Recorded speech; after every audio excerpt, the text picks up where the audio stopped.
In this section, we'll talk about some basic silviculture knowledge, why we plant trees, general obligations for government and industry, basic seedling physiology, and an examination of soils and ground layers. Silviculture is the branch of forestry that deals with establishing, caring for, and reproducing stands of trees for a variety of forest uses, including wildlife habitat, timber production, and outdoor recreation. British Columbia has laws to ensure that when public Crown land is logged, it gets reforested to certain minimum standards. The main legislation is the Forests and Range Practices Act. Within this act, there's a regulation called the Forest Planning and Practices Regulation, which specifies the actual reforestation expectations, such as stocking standards, content requirements for silviculture plans, the use of seed, the specifics of free growing status, and reporting requirements. Free growing means that a plantation has reached a maturity level where the government has basically said, "Good work," and the logging company has no further reforestation obligations.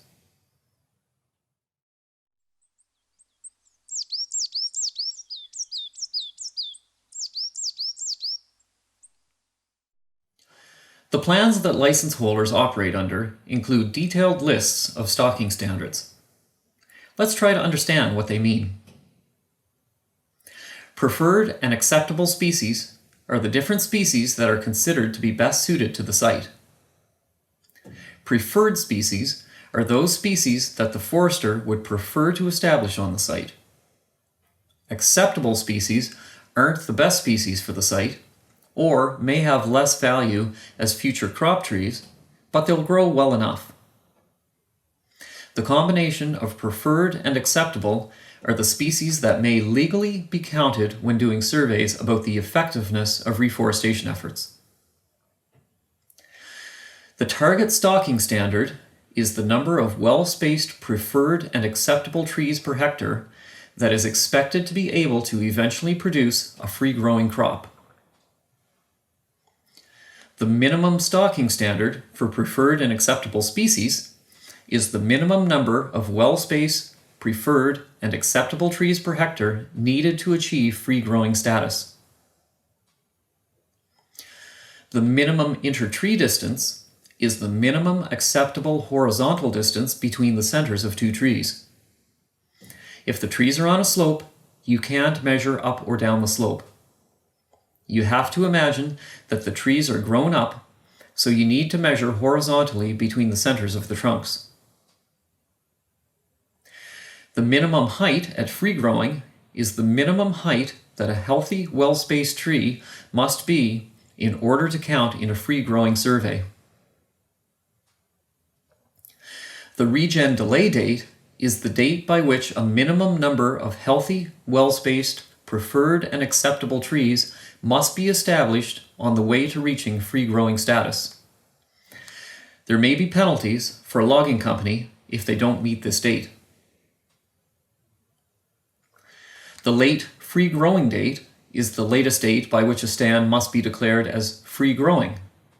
This is commonly 20 years after logging has been done.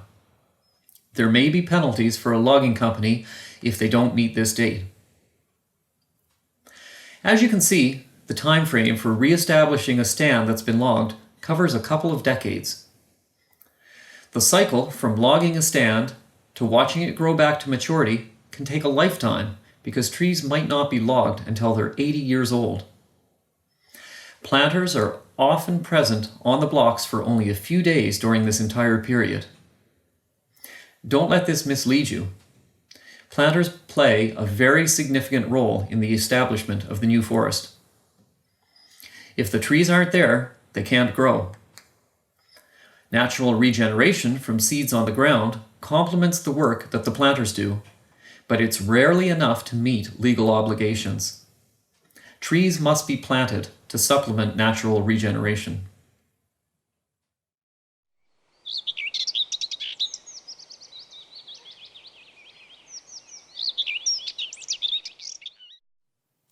Physiology is the study of how living things work. Seedling physiology relates to things that affect the survival and growth of seedlings. If you understand tree physiology, you can make better judgments about microsite selection or about which species to plant if you're planting multiple species on your piece. You'll have a direct impact on seedling survival and growth. Trees have a number of key requirements to ensure their continued survival. Let's examine those requirements. Water is obviously necessary. Water moves essential elements throughout the tree. Sugars are created as energy from sunlight is converted by photosynthesis. Nutrients come primarily from the soil and its organisms. Mycorrhizae are types of good fungi that help the tree with absorption of water and nutrients. They also act as a defense against other harmful fungi. Hormones and enzymes are produced in the roots or leaves and control the physiological processes of the tree. Environmental factors such as precipitation, temperature, sunlight, and soils affect each tree species. When selecting a microsite, planters have an opportunity to balance these factors to optimize seedling growth.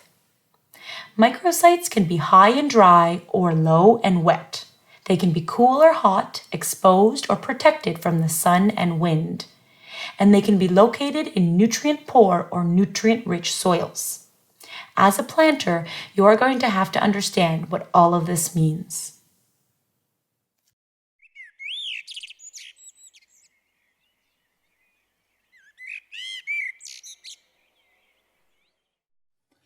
Every tree has some parts in common, even a baby tree, which may be called a seedling.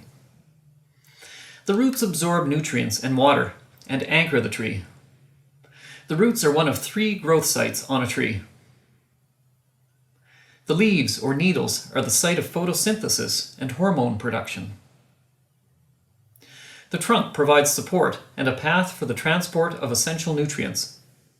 The outside of the trunk is another growth site. Twigs and branches, which are often called laterals in young seedlings, provide support for leaves, needles, and cones.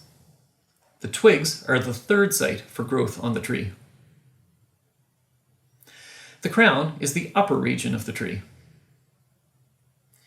The bark protects the sensitive living tissues from weather and predation.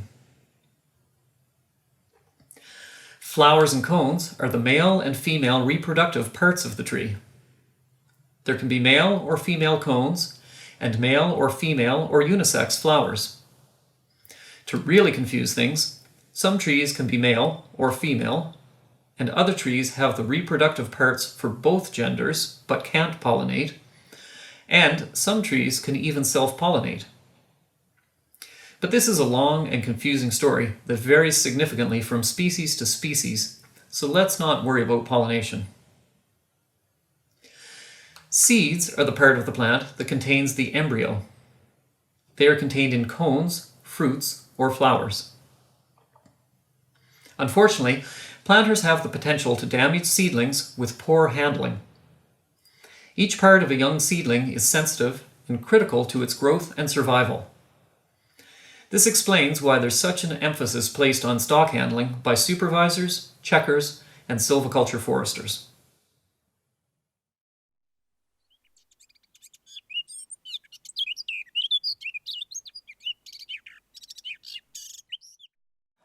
Not all tree species require the same amount of sunlight to grow, as different species have different tolerances to shade. An awareness of the shade tolerance will allow you to choose the best microsite for the tree. Understanding this principle is key to selecting an appropriate species to plant in shaded areas. For example, pine is generally a poor choice to plant under a mature canopy or immediately to the north of a very large cliff. All other things being equal, a more shade-tolerant species like spruce would perform better. I use these 2 species as examples because about 95% of the trees planted in the northern BC interior, which is where many first-year planters work, are pine and spruce. 3 common species that are very shade-tolerant are balsam fir, cedar, and hemlock. 2 common species that are fairly shade-tolerant are Douglas fir and spruce. 3 common species that are not very shade-tolerant and like open spaces are pine, birch, and aspen.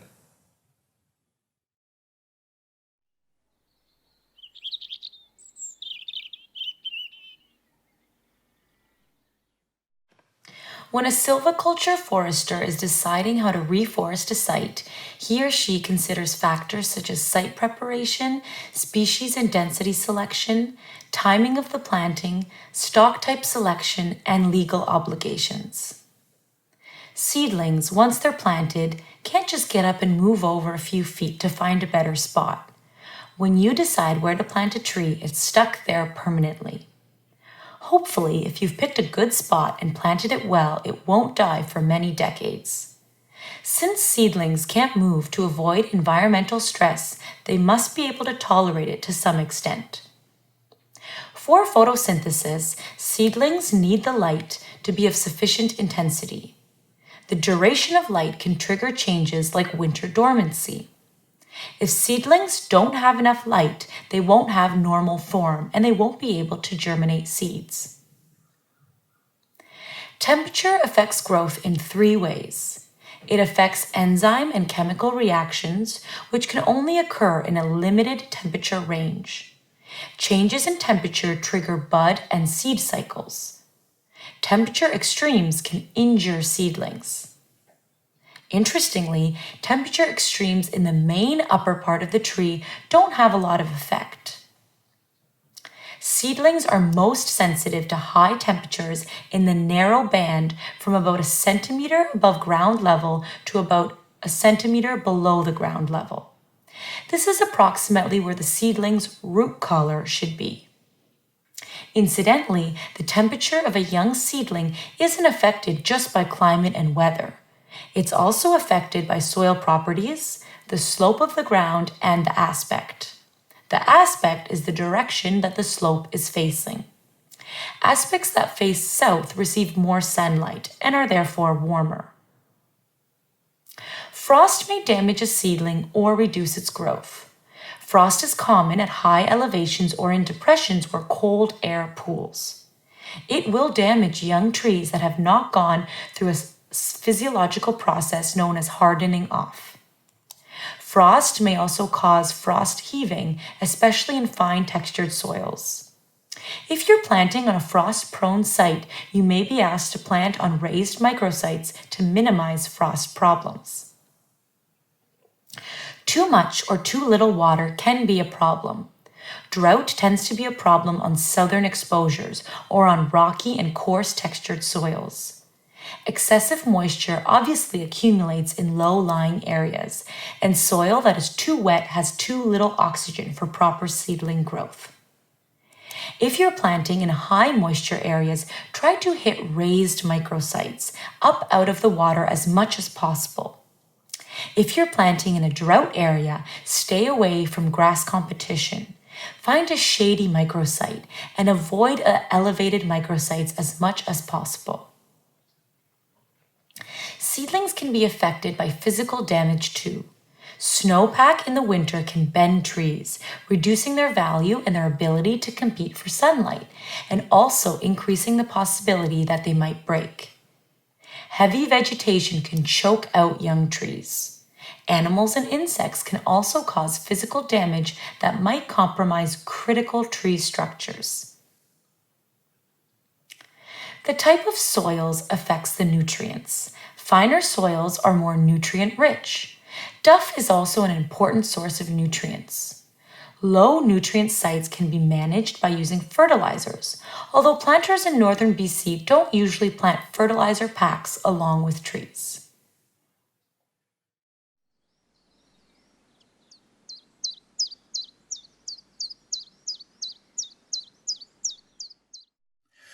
Soils are made up of a mix of a mineral soil component, organic matter, water, and air. Having a mix of each of the 4 parts is important for good seedling growth. If you were to take an average or typical soil from within BC, you'd probably find that it's composed of about 46% minerals, 26% air, 22% water, and 6% organics. This type of typical dirt is often referred to as mineral soil by planters, although mineral soil is technically a component within dirt. Air is required for a number of biological processes, including the seedling's ability to metabolize sugars into usable energy. As we already mentioned, water is also a biological requirement for a seedling and is used for transporting nutrients within the plant. Organic matter, also known as duff, is beneficial in that it holds moisture and nutrients. It also acts as a bit of an insulator from temperature changes and as a cementing agent. Organic matter is essential for site productivity. It consists of decomposed and undecomposed litter, old root materials, and the biomass of soil organisms. Within the soil category of mineral soil, there are both fine and coarse fragments. Coarse fragments would be things like small rocks and gravel or stones. The amount of coarse fragments in a soil, which is usually expressed as a percentage of the total soil volume, influences a number of soil factors such as drainage, nutrient holding capacity, rooting volume, and trafficability. Let's look in more detail at the other category, the fines. Fine fragments can be further divided into three textures: sand, silt, and clay. Each texture has different properties which play different roles in seedling growth. Planters quickly learn about these texture types because they can really affect the speed of your planting. Sand is the coarsest of the three fine fragment textures. Sand is non-sticky and non-moldable and therefore won't compact easily. It tends to be nutrient poor, but it provides good drainage and trafficability. Planting on a block full of sand, especially with a tiny bit of moisture to help it hold its shape, is one of the planting life's greatest pleasures. It's like planting in soft butter. So easy to work in, but unfortunately so rare. Silt is mid-range in texture, between sand and clay. Silt is almost soapy and slippery to the touch, and slightly sticky. It's a bit more nutrient-rich than sand. Silt is also quite nice to plant in. Clay is the finest of the fine textures. Clay is sticky, moldable, and hard when dry. It's the most nutrient-rich of the three fine textures and has the highest water-holding capacity. Unfortunately for planters, it's not easy to plant in. You'll find it more difficult to drive your shovel into clay, and you'll also have problems closing holes. Loamy soils are a mix of all three fine textures. They're considered to be ideal for seedling growth as they offer the advantages of all three textures. Loamy soils are usually pretty good to plant in. Depending on the contract, there will be varying points of view about the suitability of organic matter as a planting medium.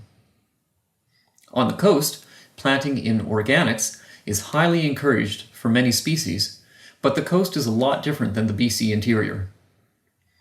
In Alberta, you'll find that organic matter is often acceptable or encouraged as a planting medium. In the BC interior, though, you'll find a range of planting specs. In some places, such as Kamloops, planting in mineral soil is currently mandatory. If you have a few inches of organics on top of the mineral soil, you have to dig down through the organics before you're allowed to plant. This is called screefing. In many other places in the interior, a healthy mix of organics and mineral soil is preferred, as long as you're not planting in chunky red rot. Basically, the requirements vary so much from location to location that you'll just have to ask the local forester what they want.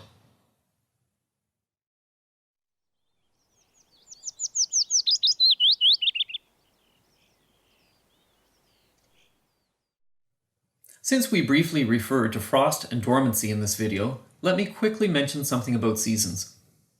Tree planting cannot be done year-round in Canada, so it's considered to be seasonal work. Many planters refer to the length of their employment in seasons rather than in years. In the BC interior, when you talk about things in a physiological sense, relating to the growth of the trees, planting is broken down into a spring season from late April to mid-June, and a summer season from mid-June until August. The trees planted each spring season are grown the previous year and then put into frozen storage over the winter. They get thawed out just before the planters start to plant them, so those spring trees are just waking up out of dormancy. The trees planted in the summer season, however, are sown in March and grown in nursery beds until mid-June, so when they're delivered to planting camps in late June and July, they're not dormant at all. These trees are called hot-lifted trees. They're fully awake and growing as quickly as they can. There isn't much visible difference between spring trees and hot-lifted trees. The boxes that the seedlings come in will usually have a bag liner for spring trees, but there won't be bags with summer trees. And you might occasionally get some frozen bundles with spring trees if the thaw request wasn't submitted early enough. Other than that, they all look like little trees. In a physiological sense, there's a big difference between the spring and summer trees, but this distinction doesn't mean much to planters. Most planters just refer to the whole calendar period from April through August as a single work period. As an example, someone who started planting last year and who worked from early May until early August would say, "Last year was my first season." There's also a small spring coastal season from late January to mid-April, and a small fall coastal season from late August to early October. The number of trees planted on the coast is very small in comparison to the volumes in the interior, so only a relatively small number of planters work these two coastal seasons. My guess is that there's probably maybe 300 to 400 people who plant on the coast each year, and maybe more than 6,000 people who plant in the interior. Competition for the coastal jobs is pretty fierce, so prices aren't as lucrative as they used to be. Applicants for coastal jobs usually need at least 4 or 5 seasons of experience in the interior before they can hope to be considered for a job on the coast. Planting on the coast is much, much more difficult than planting in the interior. If you're trying to learn more about the tree planting industry in Canada, then a book called Step by Step, A Tree Planter's Handbook is going to be your #1 source for information. All of the information in these videos came from Step by Step, although the book contains about 3 times as much information as the videos do. Let's take a quick look at what's inside. Why do we plant trees? Health. Working safely and hazards, vehicles and transportation, camp life and other lodging, map reading. Nature and the environment, basic silviculture knowledge, stock handling, common coniferous trees, prescriptions and planning, planting equipment, camping gear and clothing, planting a seedling, meeting quality requirements, density and excess, site preparation, additional planting techniques, maximizing productivity, planting throughout Canada, applying for a job, working with helicopters, coastal planting, logging and harvesting, other silviculture work. And there's more. The few hundred pages that you just saw represent only a bit more than a third of the full book. To order a copy today, search for it on Amazon or visit replant.ca/step-by-step.